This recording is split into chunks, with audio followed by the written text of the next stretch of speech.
The Subirrigation Suitability tool, which is found under Tools on the Transforming Drainage website, identifies the potential suitability for subirrigation of land in the Midwest.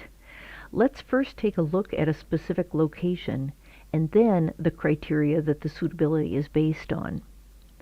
If we zoom in, we see that we have no color, which means land that is not cropland or not suitable. The analysis was done only for cropland. The transparent red is low, yellow is medium, and green is high potential suitability. Turning on the hillshade shows that the green areas are often low-lying and flat, while the higher areas are less suitable. Clicking on any point shows the suitability score, and the second screen shows the most limiting criteria. If we click on a yellow area, we see the suitability score and the limiting feature.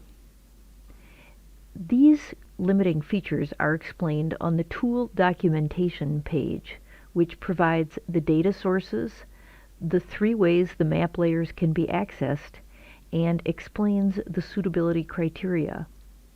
Subirrigation requires land that is quite flat, which we have defined with a fuzzy score of 1 if less than 1% slope, 0 if greater than 2%, and a linear scale in between.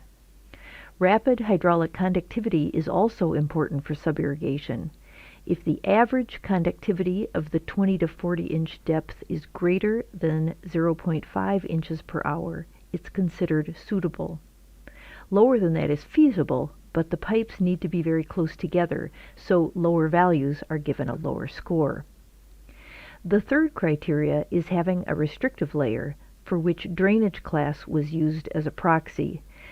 Poorly and very poorly drained soils were considered suitable, and somewhat poorly drained soils were less suitable because they may have a more permeable restrictive layer. These criteria are available back on the main site. Each of them can be mapped to get a sense of where it limits subirrigation suitability. Since the layers are all semi-transparent, it's a good idea to turn others off. When one of the criteria is checked, clicking on the map will provide the value at the site you select. The layers are fully documented in the paper and available for download or as a REST service for other mapping applications.